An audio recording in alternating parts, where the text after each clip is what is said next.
এই মুহূর্তে সরাসরি দীঘা থেকে রয়েছেন আমাদের প্রতিনিধি রিয়া মাঝি। রিয়া, ইতিমধ্যেই দীঘা জুড়ে সাজো সাজো রথ, ইতিমধ্যে কি ছবি সামনে আসছে?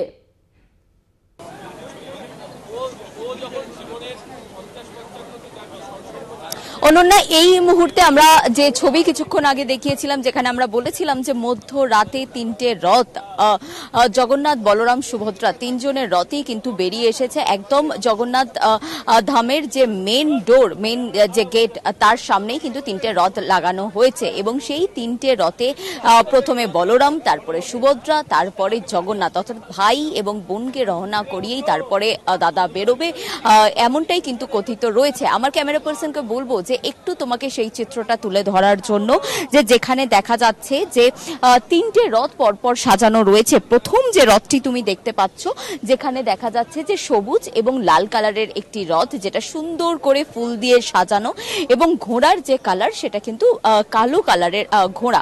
সেই রথটি, প্রথম রথটি হচ্ছে বলরামের, এবং তারপরের যে রথ, যেখানে তুমি দেখতে পাচ্ছ যে কালো এবং লাল কালারের যে ক্যানোপি রয়েছে এবং তার নিচে গেরুয়া কালারের সুন্দর একটি সুন্দর ঘোড়া রয়েছে, এই রথটি হচ্ছে সুভদ্রা। এবং একদম শেষের যে রথ, যেটা গতকাল থেকে আমি দেখে আসছি, যে লাল এবং সাদা, লাল এবং হলুদ কালারের যে রথ, যার ঘোড়ার কালার হচ্ছে সাদা কালারের, সেই রথ কিন্তু জগন্নাথ দেবের রথ, এবং তার যে ঘোড়ার কালার সেটা হচ্ছে সাদা কালারের।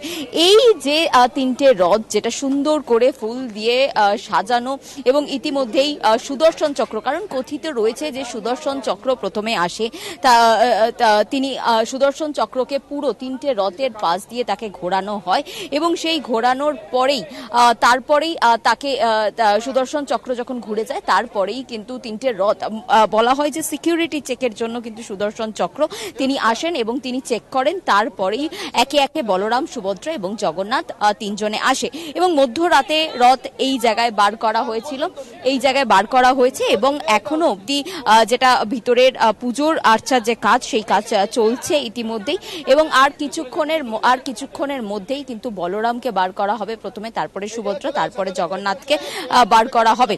এবং সেখানে প্রথমে যেভাবে রথগুলো রাখা হয়েছে, সেই সিঙ্ক্রোনাইজ ওয়াইজই কিন্তু রথগুলো যাবে মাসির বাড়িতে। এবং যেটা গতকাল থেকে আমি বলে আসছি, যে মাসির বাড়ির যে ডিস্টেন্স, সেই ডিস্টেন্স কিন্তু প্রায় 1 কিলোমিটার। এই 1 কিলোমিটারের যাত্রাপথ, এবং সেই যাত্রাপথ সেরে 7 দিন মাসির বাড়িতে থাকবে জগন্নাথ, বলরাম এবং সুভদ্রা। এবং একই সঙ্গে তোমাকে জানিয়ে রাখবো, তুমি এই মুহূর্তের যে সিকিউরিটি অ্যারেঞ্জমেন্ট দেখতে পাচ্ছ, যেখানে একদম ত্রিস্তরীয় নিরাপত্তার ঘেরাটোপে গোটা দীঘা চত্বরকে ঘিরে ফেলা হয়েছে, এবং স্পেশাল অ্যারেঞ্জমেন্ট রাখা হয়েছে এই জায়গাতে, যেখানে সিনিয়র অফিসিয়ালসরা বারবার আসছে, তারা দেখে যাচ্ছেন, তারা পুরো বিষয়টা একদম সামনের সারিতে থেকে তারা বিষয়টা তারা তদারকি করছেন। এবং একই সঙ্গে দেখাতে বলবো আমার ক্যামেরা পার্সনকে, যে ব্যারিকেডটা, দু সাইডে যে ব্যারিকেড করা রয়েছে, সেই ব্যারিকেড, দু সাইডের যে ব্যারিকেড, সেই ব্যারিকেডের ওপারে কিন্তু মানুষজন, সাধারণ মানুষ, তারা থাকবেন,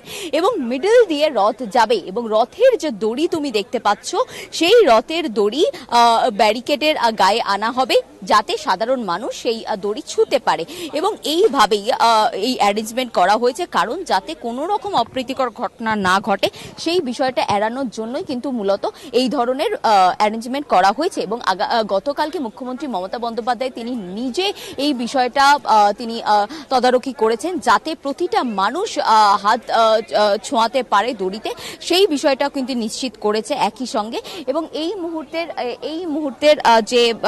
মুহূর্তের যে চিত্র তুমি দেখছো, যে বৃষ্টি হচ্ছে, এবং তারই মধ্যে তদারকির জন্য প্রতিটা অফিসার তারা কিন্তু রেডি রয়েছেন, এবং সিনিয়র অফিসিয়ালসরা আসছেন। আর কিছুক্ষণ পর মুখ্যমন্ত্রী মমতা বন্দ্যোপাধ্যায় তিনি আসবেন, এবং তারপরে একে একে বলরাম, সুভদ্রা প্রত্যেককে বার করা হবে, এবং বার করার পরে কিন্তু তাদেরকে রথে চাপানো হবে, তারপর সেই রথ রওনা দেবে মাসির বাড়ির উদ্দেশ্যে।